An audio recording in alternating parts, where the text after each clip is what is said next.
Okay, I think we are live. Welcome to all of our English supporters. Welcome to all of our international viewers. And then also welcome to all of our Afrikaner viewers, because I think the most of the people joining us tonight will still be Afrikaners and South Africans. Yes, Frans, but I mean, we got to a point where the requests for an English program, and specifically also the request for a program focused on our international friends, was so much that we couldn't go any other way than making something for our friends abroad.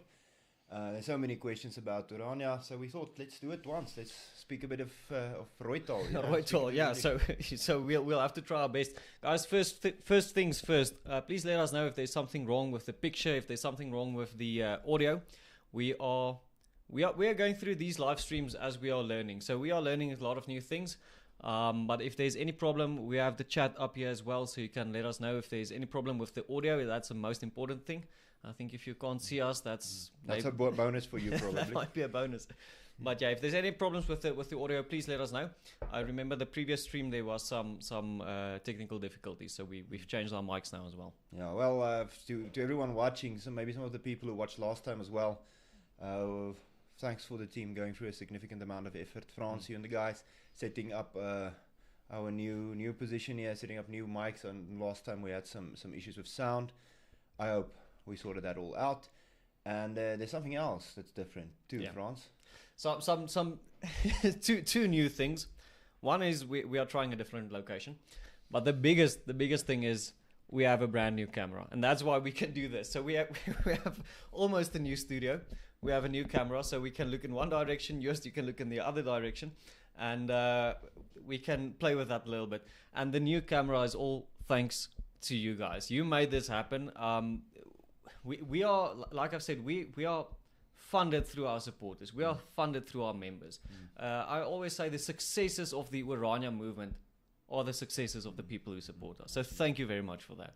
Absolutely, and what a privilege to say that we were able to expand a bit, to buy a new Sony camera, quite well, quite designed for streaming as well, and so on. So yeah, we hope this works. Yeah. If it doesn't, let us know. And if you want to support this expanding, if you want better picture quality, better sound, better background, or whatever, there's one way to do it, and that's to support us tonight.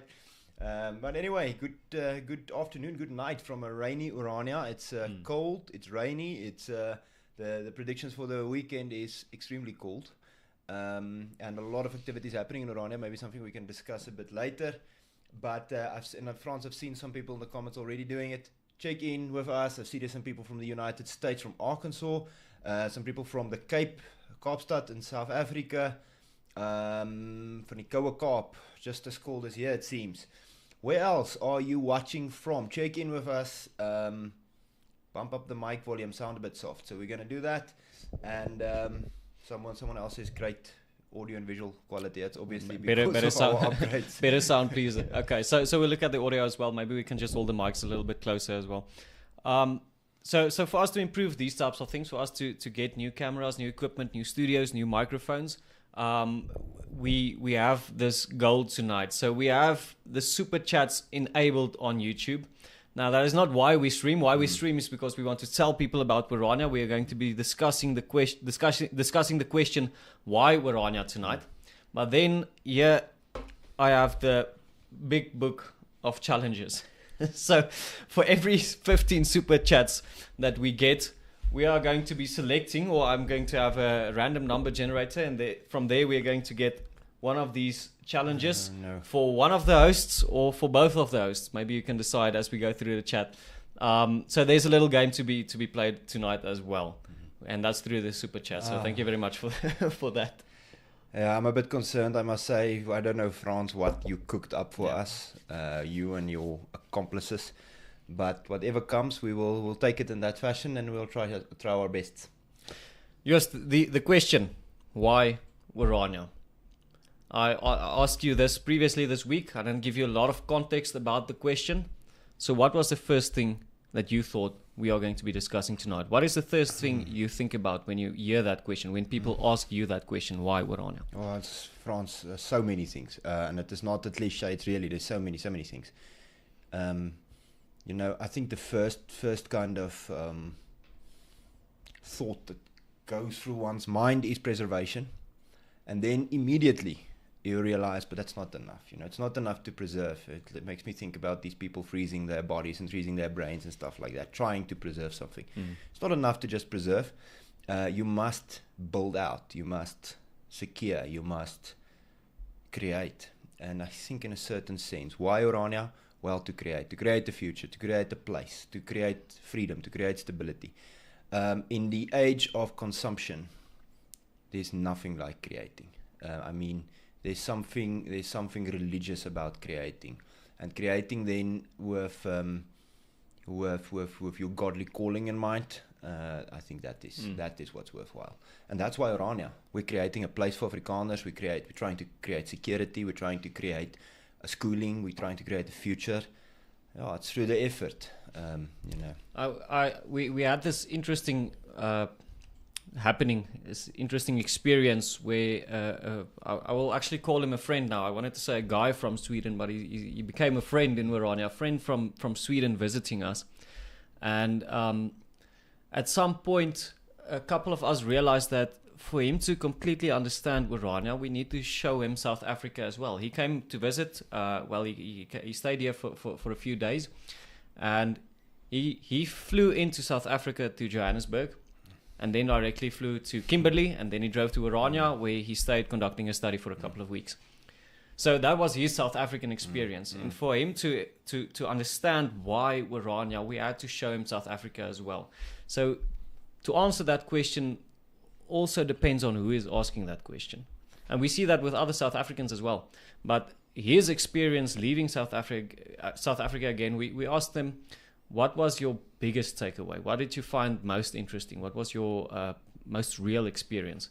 And for him, it was visiting neighboring towns, visiting places around Orania, seeing what South Africa actually is. And then the answer to why Orania becomes very clear.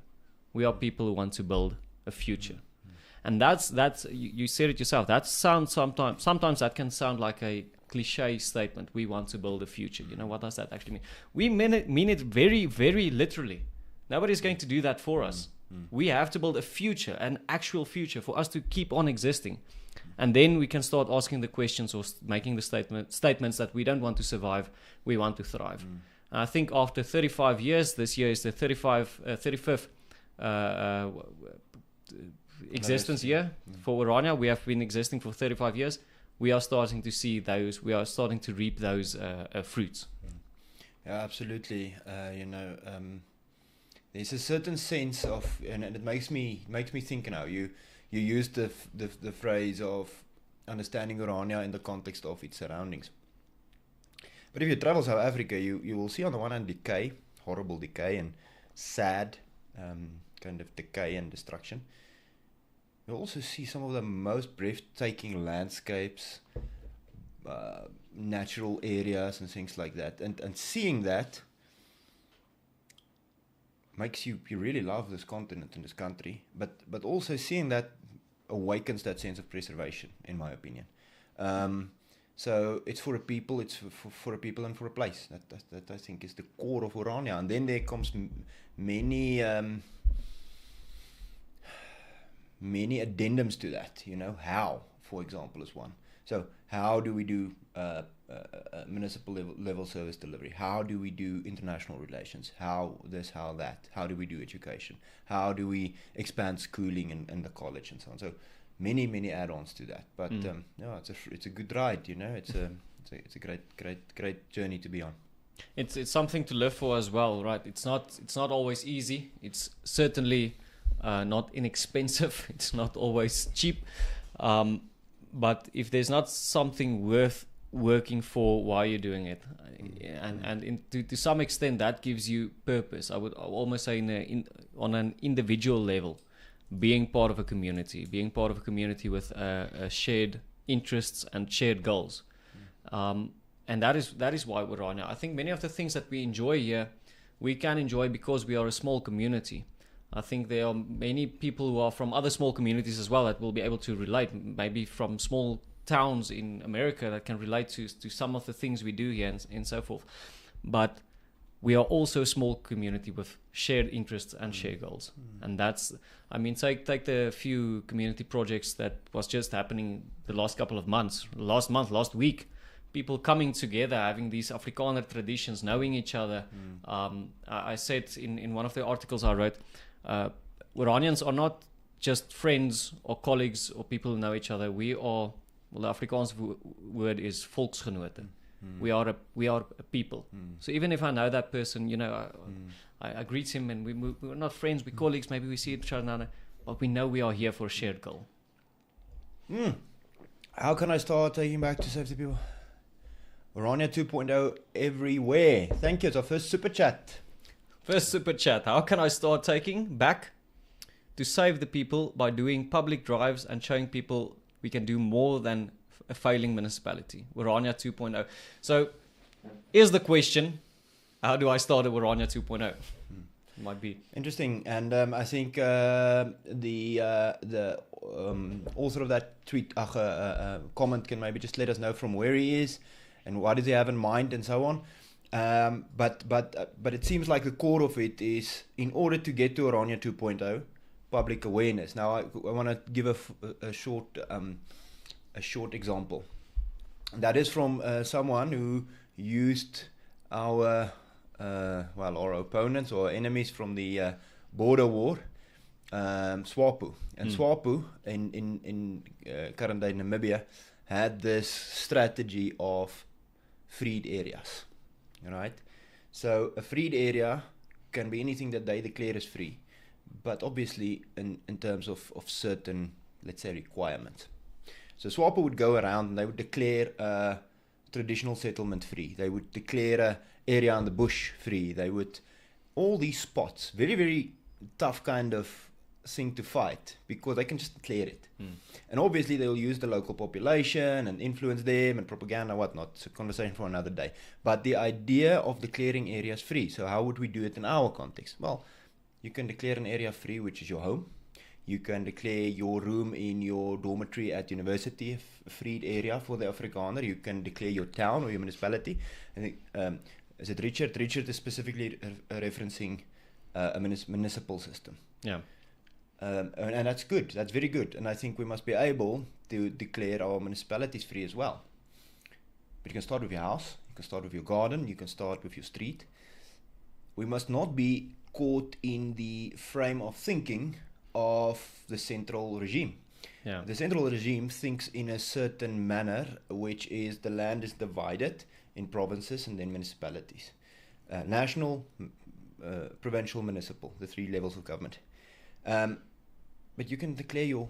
So how would you go about to declare your home a freed area for the Afrikaner? Well, you would, firstly, you Christian religion and your Afrikaner culture, but then your labor. You cannot declare it a free area for the Afrikaner if you don't do your own labor. You need to do your own labor. Orania's core message is demographics is destiny, labor dictates demographics. Yeah. So start doing your own work in your own house and start there. There's a question in that about the definition of freedom as well, because freedom and independence often mean the same thing. And when it becomes the question of labor, there's a nuance as well, where if someone else does your labor, then you become dependent on them. So if you are dependent on Afrikaner labor, then it's an Afrikaner free territory. But if you're dependent on another's labor, then it's not. Then you're dependent. You're not independent, hence you are not free. But sorry, I interrupted. No, exactly on point. I mean, the core idea being take responsibility for what is directly around you. Now, if you want to start thinking in municipal terms, the one way is to go the political road, which I have my reservations about. Yeah. The second way is just the practical way, you know. The British declared themselves the overlords of the Afrikaner just before the Great Trek and after it.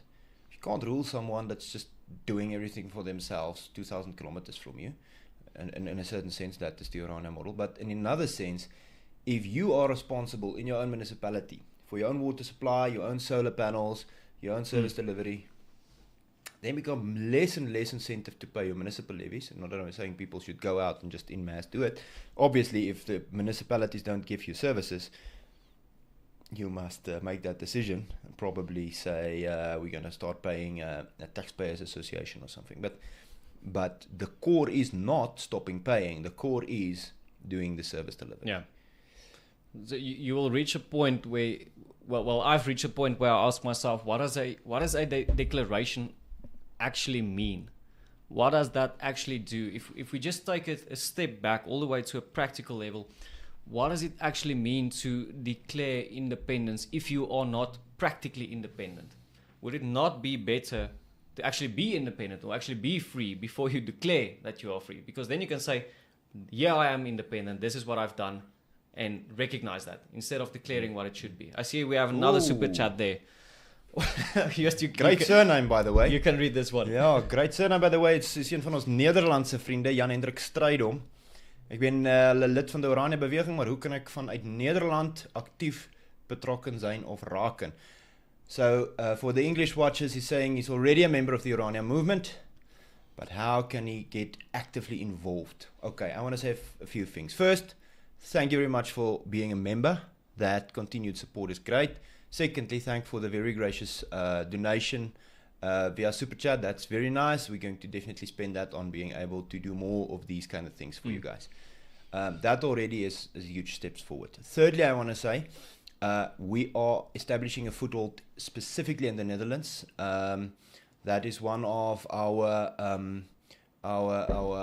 countries with which we are great friends, and it's one of our stamlanden, right? So one of our ancestry lands. Yeah. Our Dutch friends are very important to us. We already have a Dutch bank account, and we're looking to grow our operations in the Netherlands by active. We want ambassadors for Orania there. So I think the best way would actually be to get in contact with us. If you can send me a message on social media, maybe on X or on Facebook or Instagram, I can share my email with you, and I can let you know how we are going to further our course, specifically in the Netherlands. We all are working to get a committee, Ambassadors for Orania committee in the Netherlands. We already, as I said, started a bank account. We have an association there. It needs to be built out. That's the one thing. I want to add something else, and that is, if you are ever interested in visiting Orania, let us know. South Africa is a great country to visit, Orania specifically, but there are so many things to see. So let us know. If you want to visit Orania, we would very much like to welcome a supporter of Orania from the Netherlands here in Orania and show you a good time. I want to say as well that you have to recognize that you are already actively contributing and supporting Orania. Because he's asking, how to be active. An active part of Orania through becoming a member of the Orania movement. You are already actively supporting through watching and sharing these streams, through contributing through these streams, through commenting, through spreading our message. That is the kind of Orania wave we want to send into the world. And what we want to share is what we are doing and what we are doing right here, and recognize what we are doing. So thank you very much for that. Thank you also to Richard, who also mentioned there, or who replied in a super chat. I just want to say quickly, before we go to the next super chat, Richard also said from where he is. He said he's from Springs, so that's the context within which his question. And specifically referencing service delivery, everything falling apart. Yes. So Richard, we'll get back to that, but I think we answered pretty well with the start small, grow it bigger, declare from there on forward. And then, as I was speaking, we received a super chat in dollars, which means it's probably from America. Yeah. I hope those are American dollars. A question about the Greater Afrikaner movement. When, if ever, will we see an International Afrikaner Congress to keep you all together and moving in the same direction? Yeah. An International Afrikaner Congress. I think we might need to host one here in Orania if you are willing to come visit us here. We need to do it. I've been thinking about it a lot. We have so many great friends in Belgium, in the Netherlands, people that's really committed to their causes as well. Maybe it's time to do something like that in Orania. Now you have an interesting question, Kirkland Red, and that's the Greater Afrikaner movement. Being from the United States, I think the thing on everybody's lips currently in the USA is the refugee status, and the Trump administration lifting that cap for refugees to 17,500. Now, I think that's very nice for individual people and individual families who wants to go. It is really concerning that we are scattering to an extent where those of us staying behind here in South Africa might kind of lose our collective sense by just being a smaller and smaller minority. And that's maybe one of the things we must answer specifically in relation to our friends in the United States. How can we further the cause, the greater cause for Afrikaners who wants to stay? How does that look like? So maybe we should do that in the United States, in Europe. We have an exciting project that we would like to launch soon internationally, maybe later this year, maybe next year. More on that soon. And I think our members and our supporters and our YouTube premium, what do you call it? Yeah, YouTube premium members. Yeah, they will hear about it first. But very good point, very good point. I was just about to say something and now I've completely forgotten. But I will say something. I will say something in the meanwhile. I see a comment from 1000 Hills, an individual with Comrades Marathon profile picture. Yeah. 1000 Hills. And all I want to say is best of luck. It is next weekend. And I want to wish you all of the best. And if the going gets tough, you can think about Orania a bit and get motivated. So thanks for checking in. We also have a famous netball player there in our chat. Very good. I've just remembered what I wanted to tell him. Okay, so about the International Congress in Orania. I think staying on topic for tonight, the question why Orania. I said previously that it also depends on who's asking that, right? Because people you will have your journalists asking us why Orania. You will have your international viewers asking us why Orania. But then there's a question that we need to ask ourselves as well, speaking about the refugee status. And that is the question we pose to ourselves. Why would people prefer Orania above another solution? Why? And that's something that we can speak about broadly during such a Congress. And I would love to hear outside perspectives as well. But how do we create the Afrikaner homeland, which is a better option than the other options out there? Why Orania? Yeah, that's the core. That is the very core of our entire effort, Frans. If we are unable to establish a foothold here for independent Afrikaner area, and we fail to, in terms of diplomatic, in terms of economic, in terms of political questions, provide the necessary answers for our people to survive and thrive, we lose our entire reason for existence. Yeah. We have to get solutions. We have to get that. So why Orania when there is other options? Why Orania when you can go to the United States? That is the question. And I spoke about creating being more important than consuming. We need to create those answers. We need to build an economy here. This is the core. Yeah, the core of everything. So that's extremely. I think it's also important to differentiate between the why and the how question, right? If you want to say how are we going to build Orania, we first have to be able to answer the question why Orania, with all of these different options available.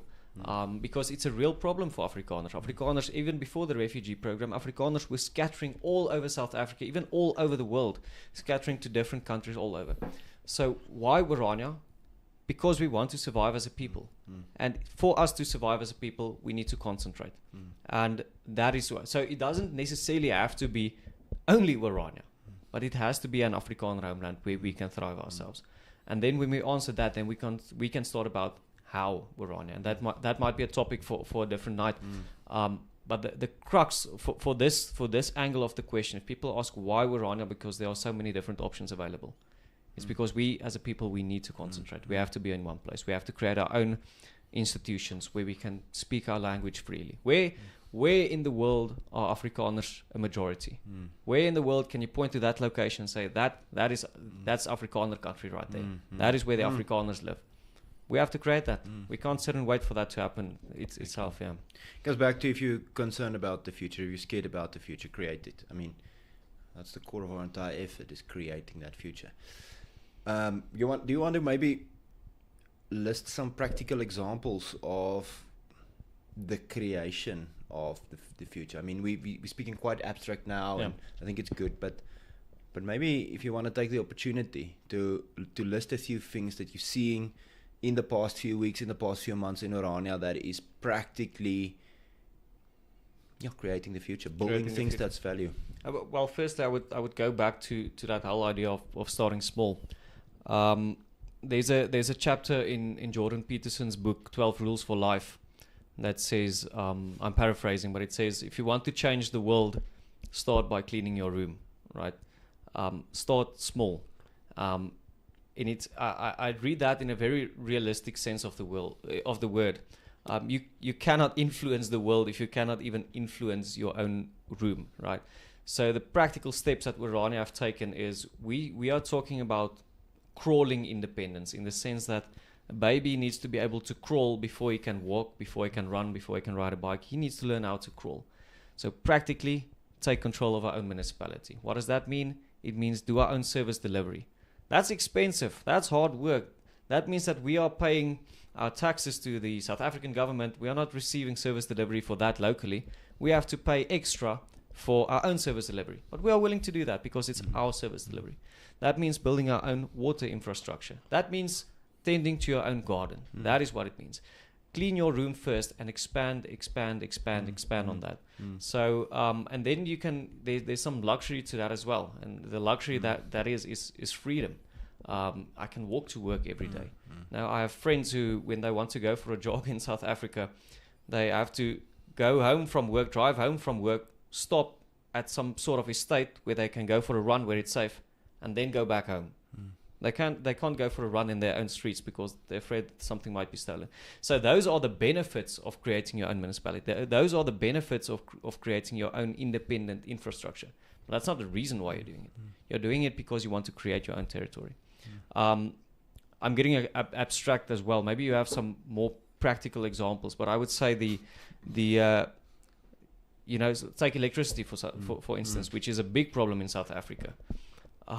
Declaring independence will do nothing towards the electricity problem that we have in South Africa. But starting very, very small with crowdfunding, projects or investors projects, not taxes, but crowdfunding, people who voluntarily want to contribute. We have provided the solution for our people here in Orania with solar energy.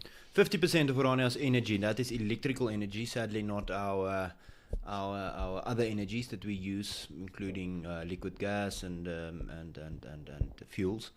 But of our electrical energy, 50% locally produced, homegrown. Yeah. So that would include our collectivist project, the Orania solar farm, Orasol, as well as the individualized solutions, which would be our own word, Kasiko, which is in Afrikaans kleinskaalse ingebedde kragopwekking or small scale built-in.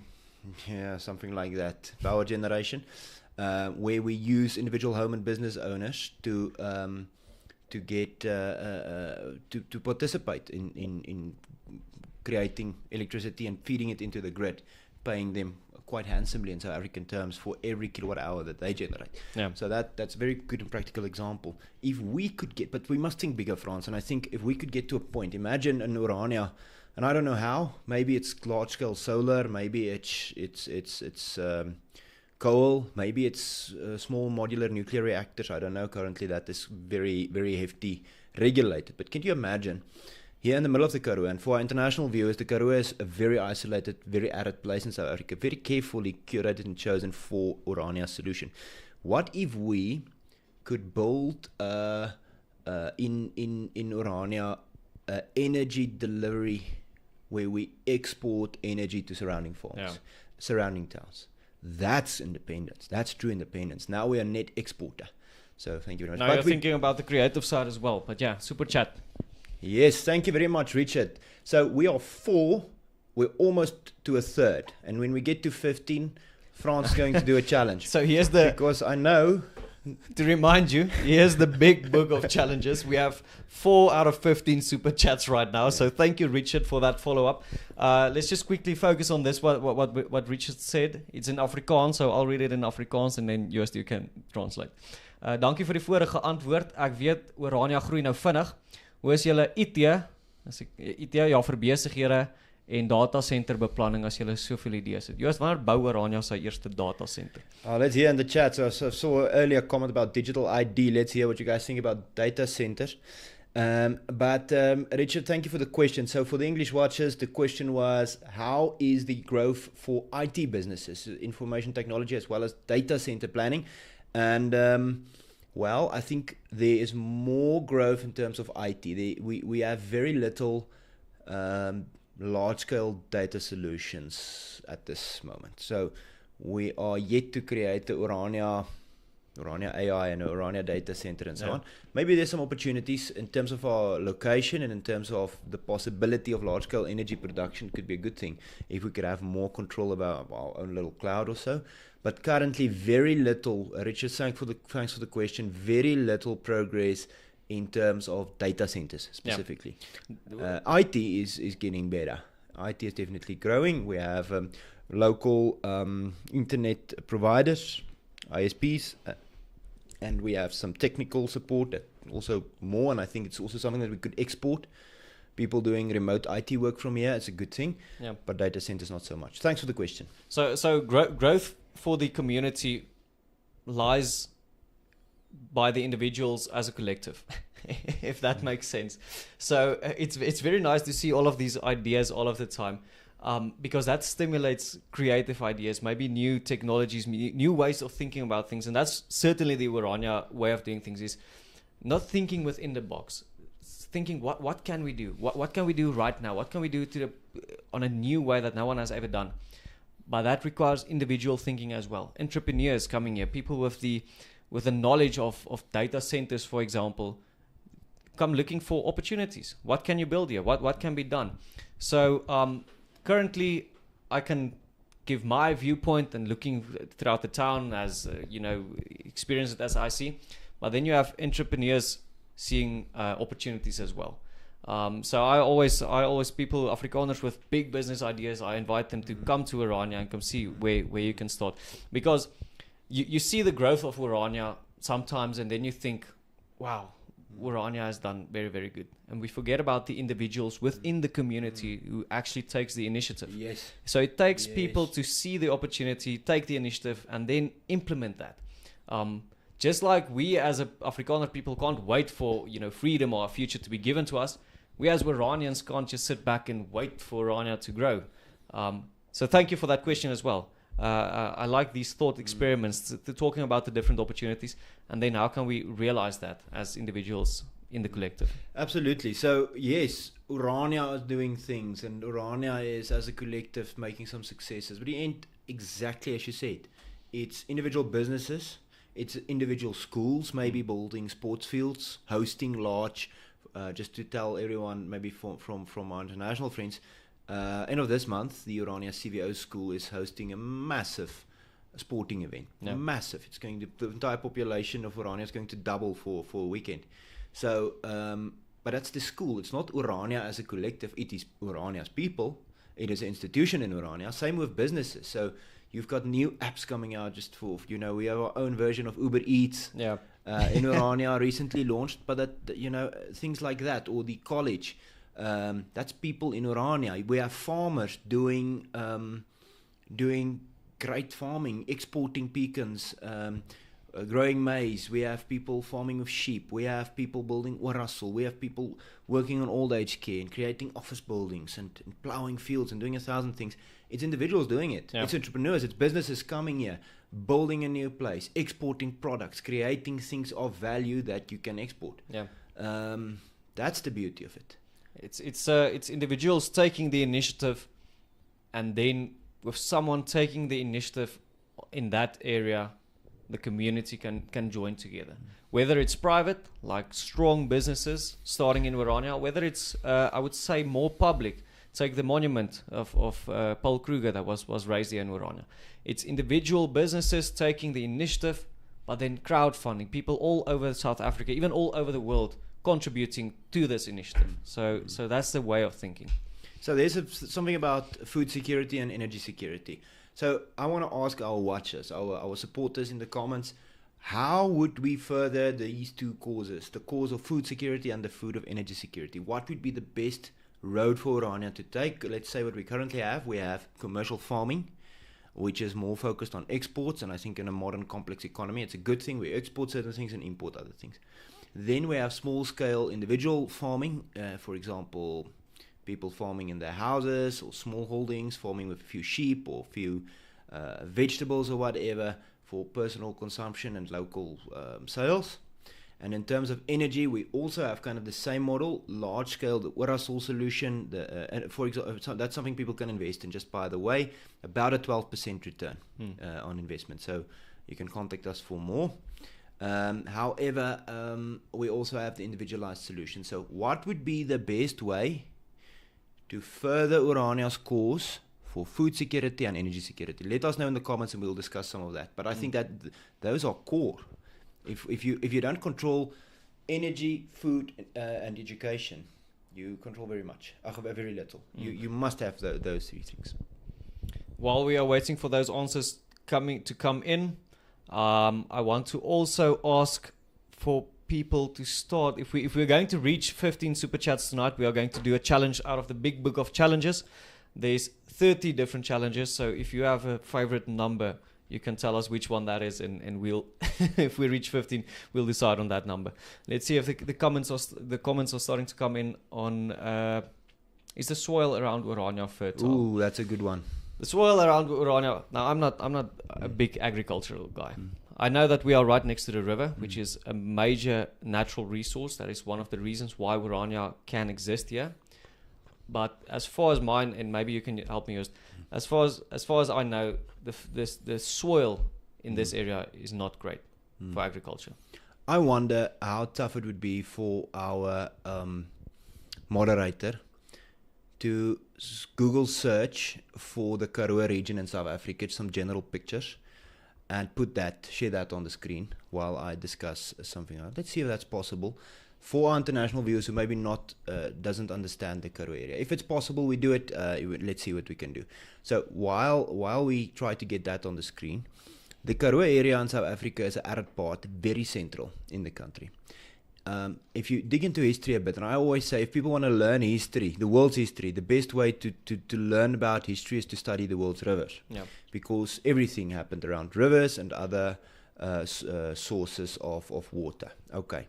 So the Karoo was not usable. And I want people to keep that in mind. When Julius Malema screams, go back to Europe, give back the land, remember that the Karoo was almost totally unusable. You could be a nomad, but you couldn't do much. If you farm with something like sheep, every now and again they would all die. If you hunt, you can, but it's tough. It's a tough life, and it's very, very tough to survive. Now the question was, is the soil fertile? I want to give this context around Orania's history because of that. So what happened? Well, there's plenty of land, and we have some of the most sunlight hours in the world here in the Karoo. So there's big open spaces, almost desert-like, and a lot of sun. If you add water and fertilizer to that, you can farm. It's exactly what they did in the 60s by building the dams. Building the dams, one of the biggest water infrastructure projects, made this river sustainable, made it possible to farm. So we add water, we add fertilizer, and you can farm. So the big thing, and someone referenced energy. Energy is the big thing. Pumping the water out of the river to places where you can irrigate. There is enough water if you can pump it. Yeah. And that's the key. Then you can farm. So there's opportunity. When they selected Orania, they looked for an area that's not developed, but with the potential of development. That's key. And it's almost like that was, I don't know what the English word is, beskik in Afrikaans. It's almost like it was supposed to turn out that way. But I'm speaking a lot. Richard, thank you very much. Nader on the book. Not exactly sure. Closer to the book. What does he mean, Frans? He means the big book of challenges.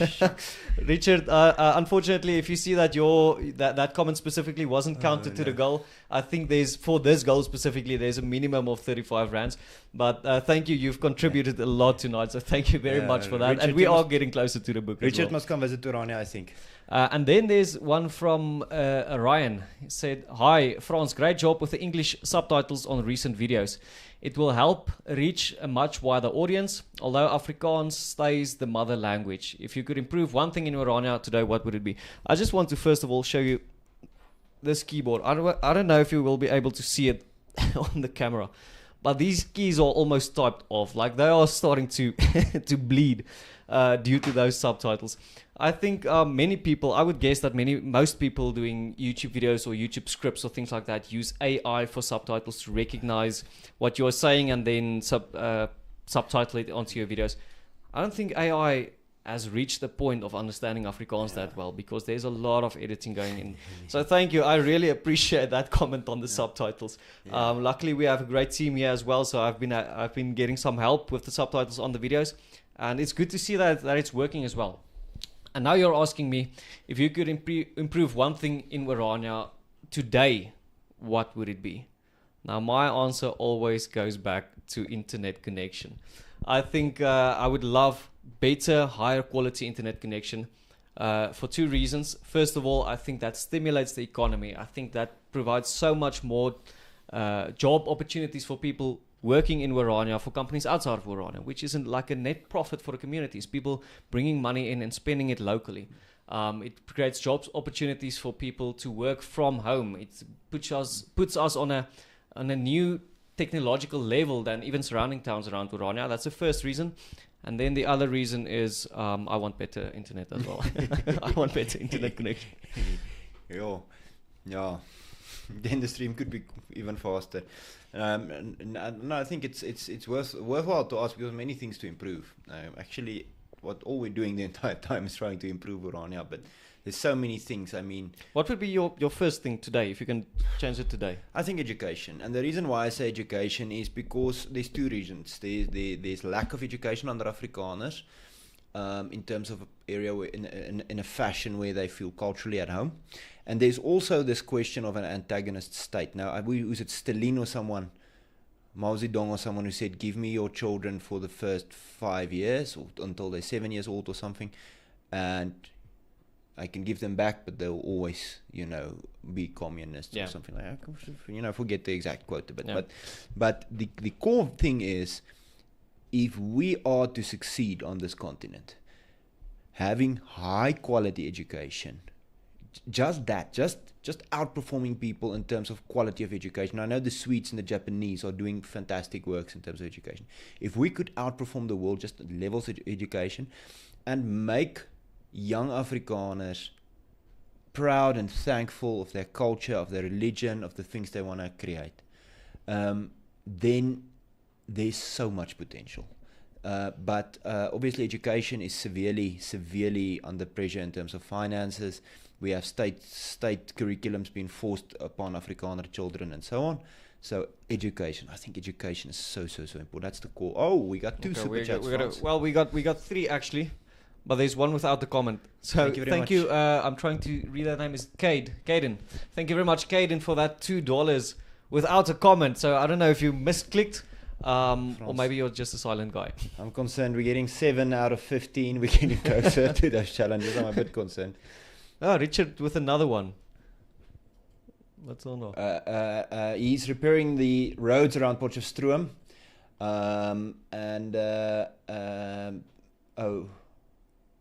Repairing the fiber connections for high speed internet. So in the Potch area, I used to study there. So I know there's also been some bad farm attacks on some of those small holdings. That's quite bad, but that's a conversation for another day. Yeah, but Richard, you seem very involved in your area, doing the work there. I thought it was roads, but it's not roads. It's optic fiber cables, and that connectivity to the world. I mean, I'm always that's concerned. very important. I'm always concerned about internet access in South Africa. We don't have Starlink. If our international viewers don't know, there's this issue of race. So that's a conversation maybe for another day. But internet is very, very important. And then Pepper Peter Piper Pickled. That feels like a challenge itself. Orania's energy security equals start a gym where the equipment stores that, where the equipment stores the power generated. Have a leaderboard in the town square that tracks who contributes the most power and who is the. So this seems to me like, have you seen those things in Japan where the sidewalks power the city? It seems like one of those ideas. Yeah. So yeah, why not? Why instead of lifting weights all night, you can lift weights and then power the city as well? Drop that fits and.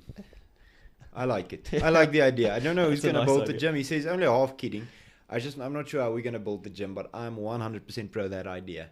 And that what it should power is the fans that help the biltong and the droewors dry in the butcheries. That should be powered with I wonder if there's any examples of any city or anyone ever tried that. That seems like a very, very good idea. Scruffy, thank you for the 350 rands. Thank you very much. Also without a comment, so I'll be looking for your comment in the chat as we go through. But thank you very much. And then another one from Caden. Yeah, you misclick. I thought so, Caden. Thank you for another $5, by the way. Thank you. Hi, I misclick. I meant to ask, what does the defense for Orania look like? Is there a police force or local militia? What we have in Orania is private security. We have our own private security in Orania, which is called OVD, Orania Veiligheidsdienste, Orania Safety Services. But once again, you have to understand the South African context. In South Africa, the private security sector is 4 times that of the police and the army combined. Those are the most recent statistics. Maybe it's gone up actually. But so most people in South Africa, with regards to safety and security, are dependent on private security. And then in Orania, we have created our own private security system, which works with our local government, our local municipality, and those are our own people. And then once again, that idea of doing it yourself, right? So not only professional people receiving salaries for the contributions, they also have volunteers. But not just, I always want to qualify this, it's not like Wild West cowboy style, people just saying, I'm a volunteer and I'm going to do patrols and things like that. These are educated people. These are people that do training. These are people that are certified. These are people that are going through standardization and things like that. So we have a community protecting themselves through professional personnel and volunteers as well. If you want something done, you have to do it right, especially in South Africa, especially Orania, that's always under scrutiny in terms of South African legal environments. So there's 2 things. The first line I want to take is say, for the majority of Afrikaner history in South Africa, we were in charge of our own security.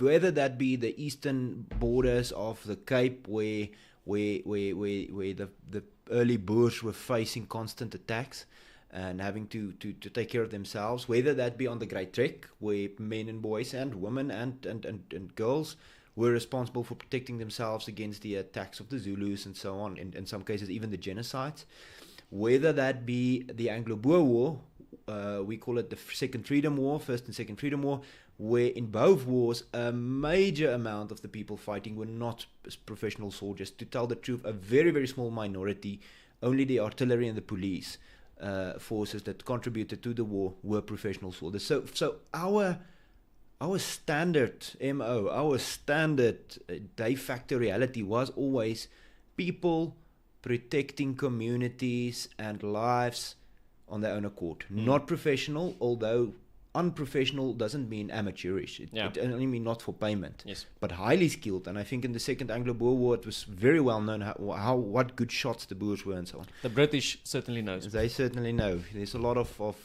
English graves at Magersfontein who underestimated non-professional soldiers. In terms of Orania, France is exactly right.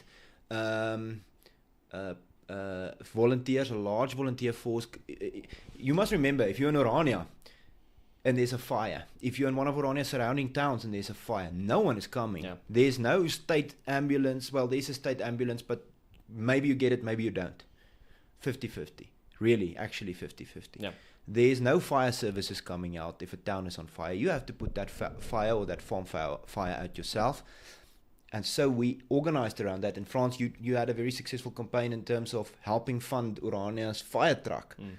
We had to buy it. It was an act of faith because we knew we needed a fire truck, but we didn't have the money for it. So I'm talking a lot now, but the core is we have professional private security, which is fully committed to the community, both handling internal things, but the major thing of Orania is everyone must be vigilant, everyone must be involved. Almost like the knights of old, or that had to buy their own armor, or the early Boers on trek that was responsible for their own security. How many super chats? Oh my God, we're at 11. Just before we answer the questions, Frans, I want to tell the people what kind of challenges do you actually have in that book if we get to 15. Okay, so the challenges is a good mixture between funny comments, giving more access to questions, serious questions, maybe personal questions. I don't want to spoil it completely, but these are more sort of little games that we are going to play. So if we reach that 15 mark, I'm going to either the chat is going to give me a number that I should pick, or we're going to have a random number generated between 1 and 30. Yes, and then we're going to take that challenge, whichever one that is. So it would be in the sense of, I'm trying to think of one without spoiling an actual challenge, but it would be a more difficult or a question to answer within certain parameters, or words to avoid, or things like that. Okay, but we are behind with our super chats. Noctali. Julle het mos 'n komando. Ek het groot geword in Lichtenburg. Ons het almal beter geslaap om te weet ouma en oupa is veilig op die plaas. Wat behels julle komando en jeugopleiding? I want to immediately say something about that. So just translate it maybe for English viewers. So the question is referring to the past. The commenter growing up in Lichtenburg, and he said we could all sleep better for grandma and grandma being on the farm, their safety being to some extent guaranteed by the commando system, a system under the new ANC government that was disbanded. Very effective system, one of the kind of not a decentralized system, but a volunteer system around the country with formal military integration, but from volunteers and farmers who helped fight farm attacks. The best kind of system, basically. So, and then he asked about youth training. Now, we are not training kind of paramilitary members or whatever, but we believe in a vigilant people. We believe that there is responsibility on everyone to be involved, whether that you're the grandma sitting on your veranda, checking out strange people, strange vehicles, and just being the eyes of the town. But it's cold tonight in Orania, it's raining, and I can say that we have a group of youngsters going through Jeugkorps, which is learning them vigilance. It's not really training in that sense, but looking after their fitness, living in the open fields, rucking with heavy rucksacks, things like that, under the supervision of experienced instructors and so on, learning all cultural traditions of Afrikaners. So the guys are out there. Good luck to all of them. It's very cold and it's very wet. And they're going to have a long weekend. They're going to have a fast-paced weekend. So best of luck to them. But I think that's relevant. And then another question, international question. I'm not even sure. Maybe you can help me with the currency right there. CHF. Maybe someone in the chat can help me with. Asking, you have done outreach to other communities. What has been the outcome of that? That is a very, very good question. Orania has done outreach. We have also received outreach from other communities, both international and local communities. And people generally reach out to Orania to learn from our blueprint. And that is something that Orania has always been transparent about. Look at us, look at what we are doing, look at this blueprint for community, look at this blueprint for freedom. And then you can implement factors of that in your own community. So generally, communities reaching out to Orania and the communities Orania are reaching out to, there's positive outreach. There's positive experiences. Swiss franc, indeed. Thank you very much. Swiss franc, okay. Thank you very much for that support. Well, I want to say something about the outreach, and I want to say the following. Frans, in the past week, we have had interest from Angola. Yeah. People who want to come from Angola to South Africa, specifically for Orania. Yes. We've had people from Kenya visiting Orania. Shout out to them. I think they had an interesting visit. That's not even South African citizens. That's people from other countries coming to Orania, driving very, very far, traveling quite far. Then You referred to a black community who's supporting Orania. It's a Xhosa people of Mnyameni. It's in the Eastern Cape, a traditional community that's fed up with the central government not providing them with the services they want. And they looked at Orania as a model. It's respectful people. They have visited us multiple times, both of us, me and you, and many other people from Orania, Frans Senior, Karel Boshoff, many others, has visited the people of Mnyameni and their chief who died. You can go check out a video on our YouTube from about, 3 months, 4 months ago. When we discussed the death of the chief of that community, his son, then to take over. We had a good, just outside in the hallway hangs a formal memorandum of understanding saying we as peoples want to further the cause of self-determination. They as the Zulu people, we as the Xhosa people. The Xhosa people. We have had interest from Springbok, the Khoi and the Sun people. We've had so many. There's so many examples. And then also there was people from Europe starting some kind of initiative, reaching out to us via email, and then we had a discussion as well. There are communities in America reaching out to us, even visiting us and doing talks here. And generally, those are very, very positive. The kind of outreach that we maybe dislike a little bit is people, I almost want to say, interrupting the daily life of Orania. Now I'm referring to mostly mainstream media or sensational YouTubers or sensational social media influencers trying to make a quick buck or a quick view or easy click out of Orania and subjecting our people or making our people off as some form of clickbait for their channel. Coming through here, making their content and leaving and forgetting and leaving us with everything they've created. So outreach between communities, very, very positive. Outreach within mainstream media and opportunistic individuals, not so positive, not always. First thing I want to say about that, content farmers and journalists coming here with their narratives and their agendas. The one thing that really gets me is when they try to interrupt religious events, church services, trying to film that, making everybody in the church uncomfortable, making dividing the attention of an event that should be holy. It makes me very angry. It's now to a point where no churches really want to facilitate or entertain journalists or YouTubers at church services anymore. It's just so disrespectful. So that really gets me. Getting back to the topic of this video quickly, because this was an interesting question about community outreach, and also we are about to reach our time limit for the stream as well. So if you want to push that 15 goal to the max, then we might be able to do one challenge tonight. But communities, and this is a question I want to ask you, Joost, what do you think about this topic of this live stream? Why Orania? Then I want to ask it from a different perspective. When these other communities looking for independence or some similar form as we are doing, why do you think they choose Orania for outreach? Why is that the place they come to? Thinking about local communities in South Africa, like the Xhosa community of Mnyameni, why would they choose Orania for outreach?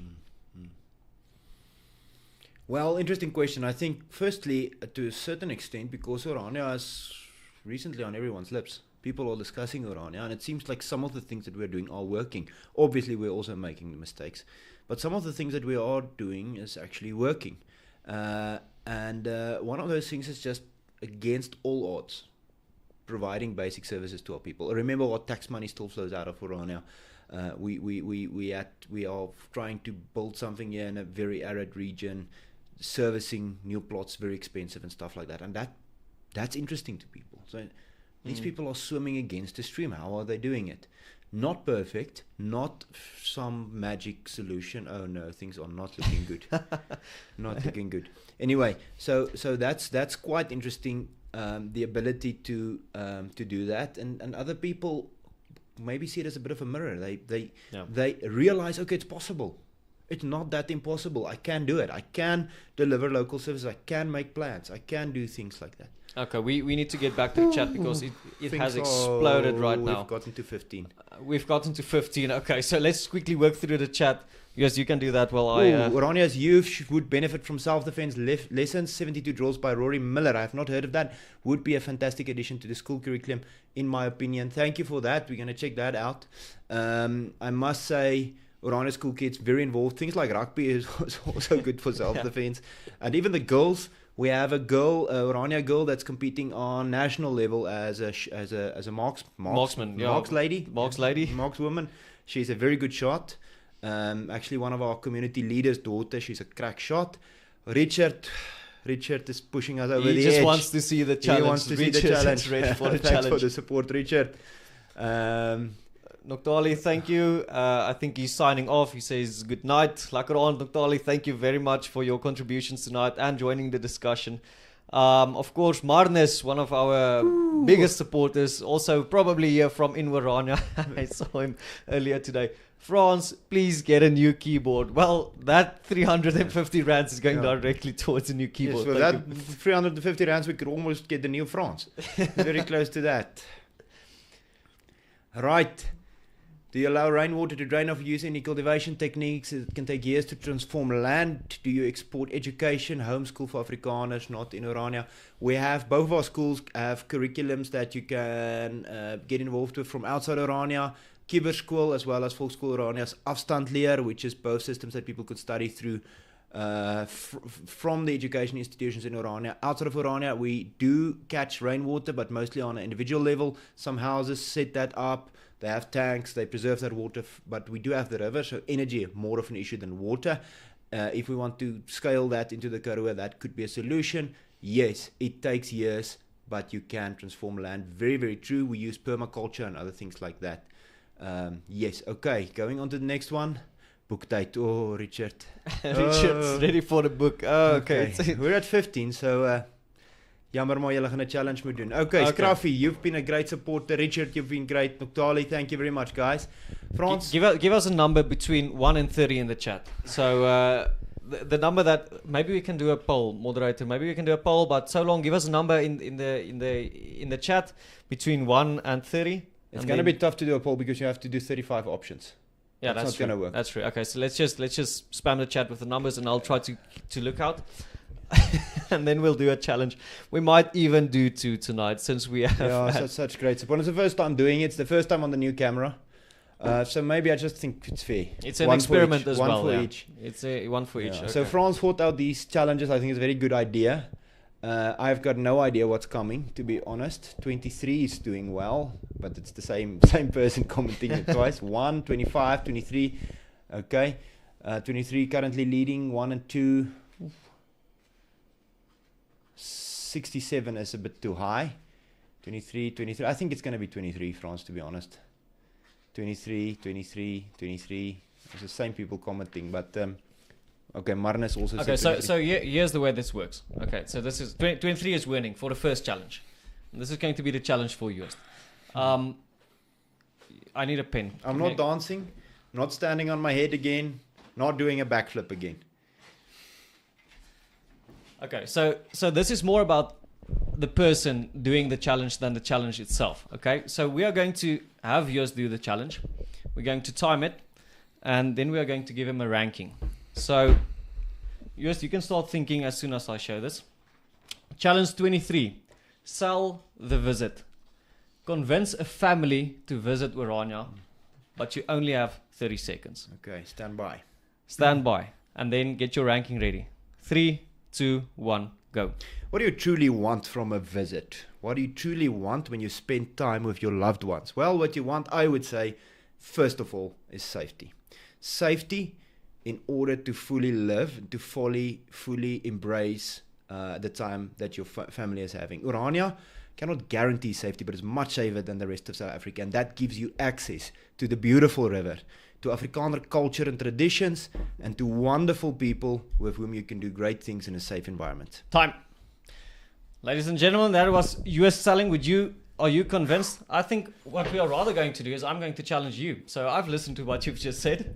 Now I'm going to do the same challenge, and then the viewers can decide who won this challenge. Okay, yes, so you can reset them there when you're ready. Okay, no, but you have now a lot of time to think, Frans. So we're gonna do a bit of an addendum to that. Okay.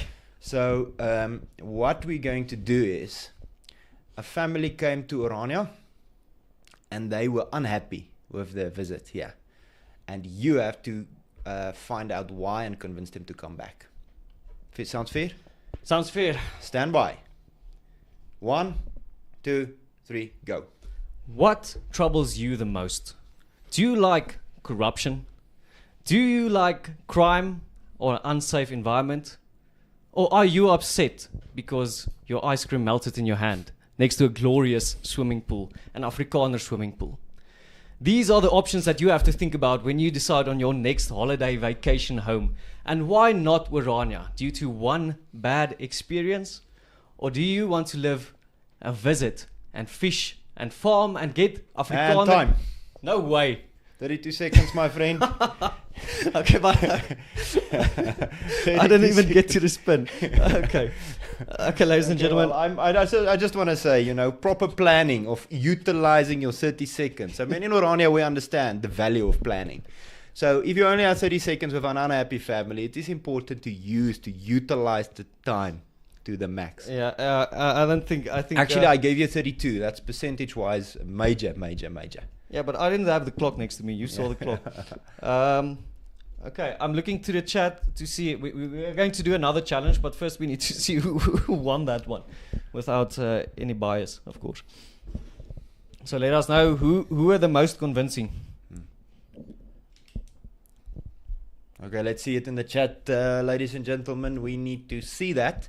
If you quickly reply to you think that better, we are going to. We did 15 super chats, which I think is huge for us. Yeah, it's massive. Yeah, thank you very much. Fantastic support from our international friends and our local friends. Everyone here in South Africa. Great to have you guys. Let's see. We have it. 10 out of 10. US or France. 10 out of 10 for US. That's an 8 out of 10 for US.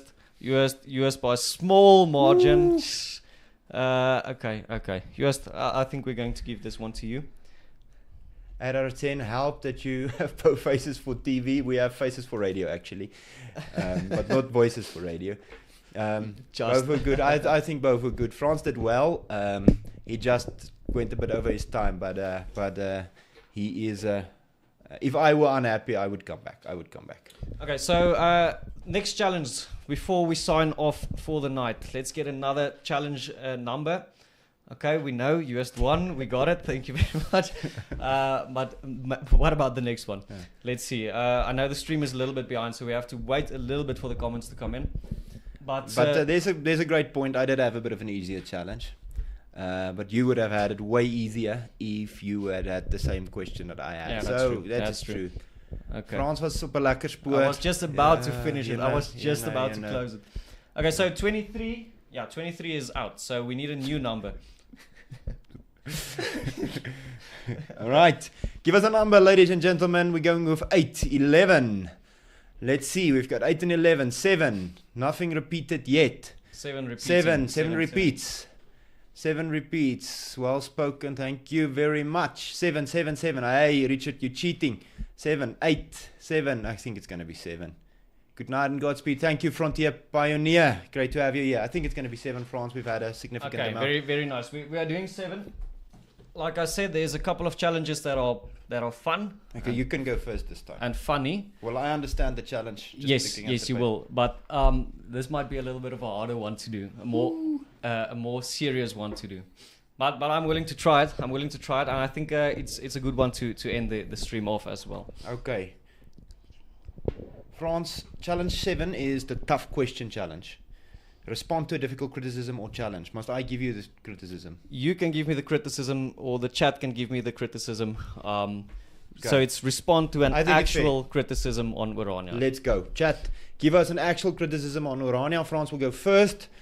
And we'll give you another one then. I think the first one that comes in we're going to take. Or what? Yeah. How are we going to select? So give us an actual criticism of Orania. Let's see. There's no time limit on this one, so it's a more serious one as well, because it's actual criticism. It's an actual challenge. Good. Let's see what you got, ladies and gentlemen, friends from abroad, local friends. Thank you for 15 super chats. It's really great. We are going to use this contributions to further our studio. We need to have a proper studio. We're gonna build out. I think we're so excited about the things that we can do. And there we go. We have a criticism, architecture. So there we go. That's the first one. France, it's all yours. Okay. Well, it actually depends on. It's been expanded. Neat, better traditional architecture. Okay. That is actually a good criticism. Great criticism. I would if I can, I would add on to that criticism of Orania's architecture sometimes seeming all over the place, right? We have lots of different types of architecture. The way that I would genuinely respond to this type of criticism is, first of all, I would accept it. I think that's valid criticism. And then the second point I would make is that, what does freedom look like? As Afrikaners, we very, very much enjoy our individual freedoms as well. On my piece of property, I want to build the way I want to build. I want my house to be designed the way I want to design it. And that can create irregularities within streets, right? But then let's talk about architecture as a whole. What do we actually want Orania to look like? And then there's sort of a pioneering way of thinking about this. This is, in a certain sense, a new territory for our people. Moving here to the Northern Cape, moving into this Karoo desert area, to concentrate here at least. So we have incorporated some of those Cape Dutch styles, but then we have also tweaked it a little bit to make sense in this environment. So to a certain extent, I do believe Oranians are still finding their signature architecture. And that is something that cannot be enforced, or it cannot be synthesized. It needs to be created naturally. So that would be my response on that thing. And the first of all is people like to build the way they build. They like to build their own things. They like to experiment with different materials, different styles. And then the second thing is, I do believe that this thing will reach a similarity over time. So, yeah. I'm going to take the opportunity and add to that, because I think it's such an important, and I just shortly want to say, I agree. And I think agreeing to the criticism is halfway winning this issue. If we understand that we have that issue, you must remember, we don't have like the big economic scale to just do great things. Wow. Thank you very much for that contribution. Thank you very, very much. We're going to respond to that now. But just in terms of architecture, just acknowledging we have that issue, already important. There's a few things that we're doing, but I think the main thing is give it time. We also mustn't force it. Yep. It must develop, and it will. Because architecture is not, the soul of the people is not a reflection of the architecture. The architecture is the soul of the people. So let's focus on the soul of the people, and the architecture will follow. Kev, but I cannot pronounce your name. Maybe 2000. Thank you very, very much for the contribution. Thank you for a massive contribution. Thank you very much. We do very much appreciate it. Okay, Frans, let me respond to a criticism. I'm going to go with the Pepper Peter Pickle one, because he made a lot of contributions tonight. That's Pepper Peter Piper Pickle. Okay, Piper. You never forget the Piper. The tragically ill-informed say it is white people trying to isolate themselves. Okay, so there's two parts to this criticism. When used in mainstream media, mostly using the word white is part of the criticism, right? Just saying the word white is part of the criticism.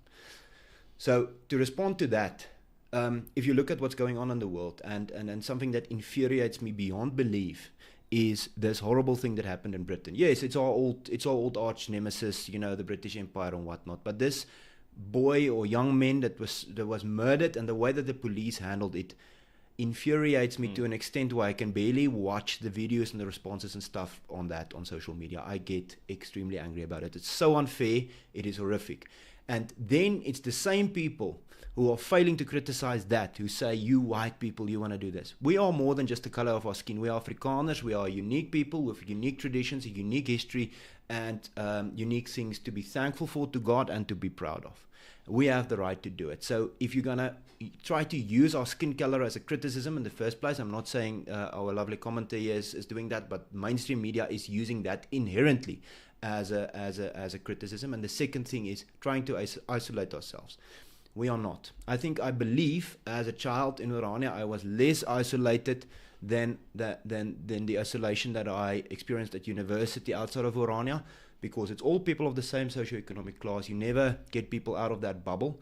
I lacked the political stimulation that I got as a boy or a teenager in Orania, with people from all over the world, whether that be the Far East, whether that be black communities interested in Orania, American or Russian visitors, all those things, and the constant. You're constantly informed about what's going on, because it's got a effect on Orania. So first of all, just reiterating, using white as Yeah. as a criticism doesn't work anymore when people are getting killed and the police doesn't believe them because of their skin color. And secondly, using isolation when Orania is building international relations all over the world and people from all over the world is visiting us, and we have to defend our standpoints against every possible and imaginable media. It's just not enough anymore. That criticism have died and we have buried it. So you're not even willing to meet that criticism halfway. That's one you completely counter. Yeah. No, I'm joking. With reference to the previous one, that we could at least like architecture. It's in a completely different field. So yeah, I don't have anything. That was the tough question challenge, and it certainly feels like a tough question. We have had a few tough questions in the chat as well. We are going to start wrapping things up here, and then we are certainly going to do more of these streams, both in English, one in Afrikaans again, because it's just so nice to have these interactive discussions with our supporters, with our people watching from abroad, with Afrikaners joining in from elsewhere in South Africa. This has been a tremendous success, but it has also been a lot of fun. It's been a lot of fun. Thank you to all watching, commenting, sharing, super chatting. We enjoyed you guys, and please let us know in the comments on the live chat, but also when this video is being published as a normal watchable video afterwards. What do you want to see in the next live stream, and do you prefer English or Afrikaans? We know we have a lot of international supporters. We also want to cater to the Afrikaners. Let us know. France, it's been good. It's been fun. It's growing. I'm sure our supporters can see that this is an experiment for us as well. So please give us that feedback, and we can improve things on our side as well. There's one more super chat that has just came in. Thank you, Richard. Richard, another one. Loyal supporter. Dankie. Dankie julle. Trots op julle. A game night and a braai. Saam met julle sal lekker wees. Yeah, Richard, Yes. we should do that. Come on, we are both great at grilling a good old scarp choppy, so we are waiting for you. Let us know when you're here. Wow.